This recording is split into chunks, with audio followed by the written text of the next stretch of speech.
All right, let's dive straight into this explainer and tackle a life milestone that pretty much everyone wishes they had the sheer discipline for: waking up at 4:30 a.m. We all know those big, flashy numbers in life that people strive for, right?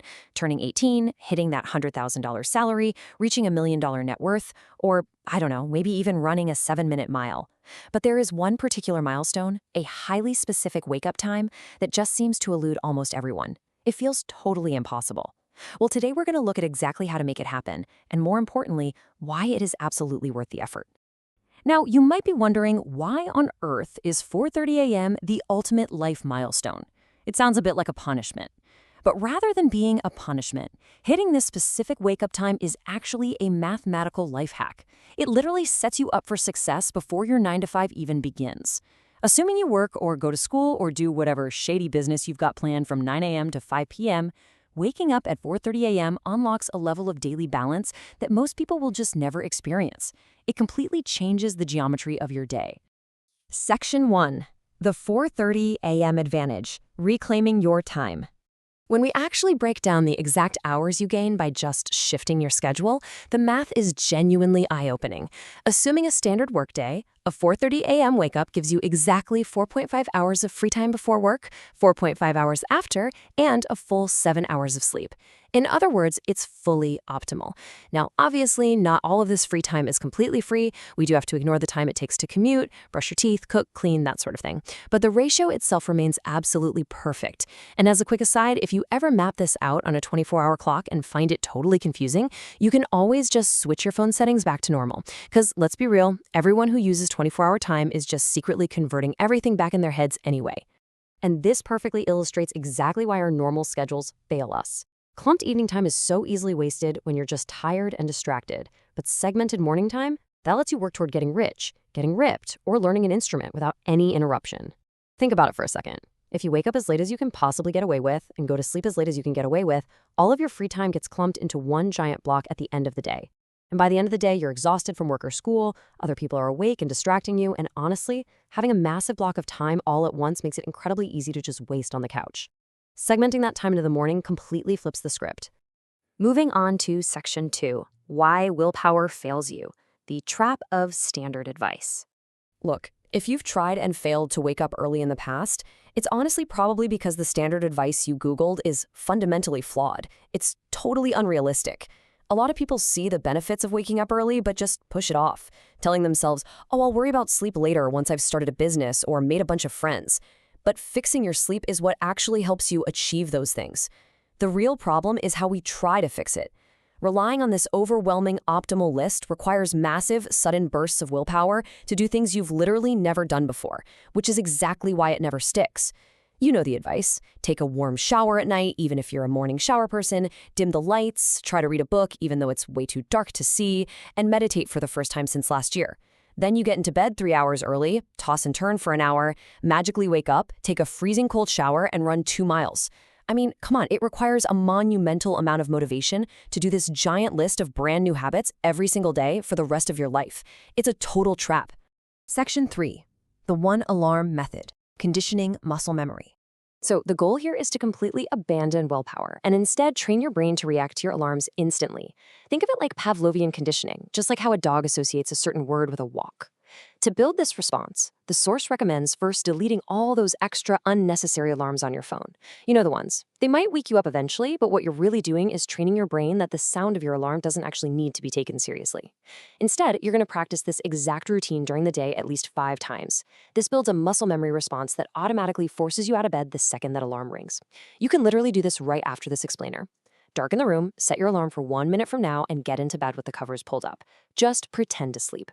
The absolute second that alarm goes off, boom, immediately get out of bed, switch the alarm off, and turn on the lights. You can even add more steps to make it totally foolproof. Open the curtains, stretch, drink a giant gulp of water, maybe splash cold water on your face. This whole practice run takes maybe 1 or 2 minutes tops. Do it 5 times in a row. Tomorrow morning, your brain is going to be conditioned to just perform the routine automatically. Okay, Section 4. The 6 sleep levels, a step-by-step framework. Level 1. Now that you know how to physically get out of bed, we actually need to shift the hours you're sleeping. Level 1 is all about moving your bedtime back gradually, rather than jumping straight into some extreme new schedule on day 1. If you usually go to sleep at midnight and wake up at 7 a.m., please do not try to suddenly fall asleep at 9:30 p.m. tonight. It is just not going to work. Enter the 15-minute rule by shifting your bedtime and your wake-up time by just 15 minutes a day. This tiny little change snowballs, getting you to your target schedule entirely effortlessly in just 10 days. Just 15 minutes. I know, it feels almost too slow to be effective, but a 10-day transition is honestly nothing in the grand scheme of things. It gives you a crystal clear, completely realistic target to hit every single day, which is vastly superior to the alternative. I absolutely love this quote. It's like trying to hit a target with a dart, except you forgot to buy the target. This perfectly describes the failure of leaving your bedtime up to, just vibes, instead of setting a strict 15-minute incremental plan for the nighttime version of yourself to follow. Without a plan, you think, okay, I'll sleep at 9 today. Then 9:01 rolls around and you're like, well, miss 9, better wait for a round number like 9:30. Then 9:31 hits and suddenly you're waiting for 10. You just keep doing this until the clock hits single digits again. Pushing your bedtime back by exactly 15 minutes a day removes all of that guesswork. Moving right along to level 2, which tackles screens and light.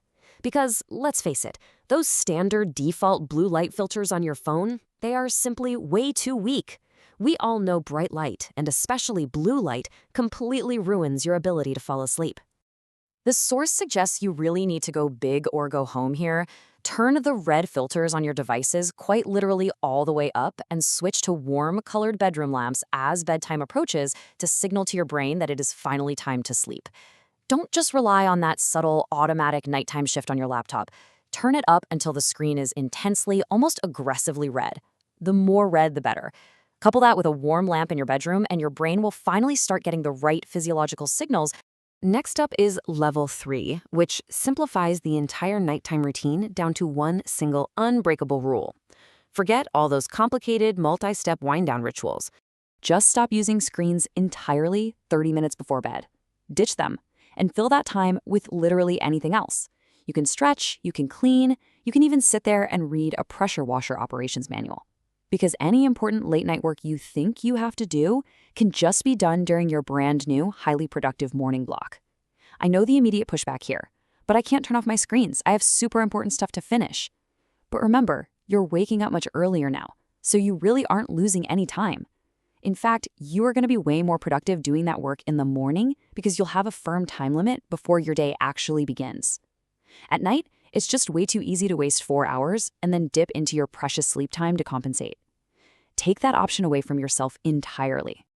Level 4 addresses what you actually consume, specifically caffeine and food. This is an area where a lot of people accidentally totally sabotage their perfectly planned sleep schedule.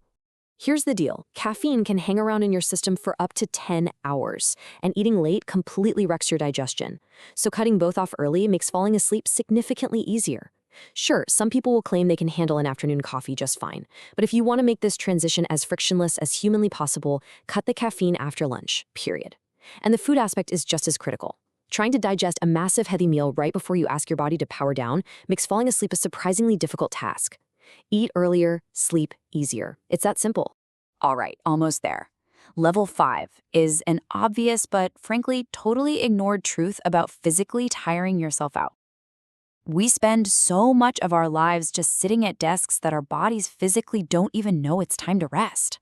If you never actually feel tired at night, you've got to incorporate genuine, exhausting physical movement into your day to ensure sleep comes easily.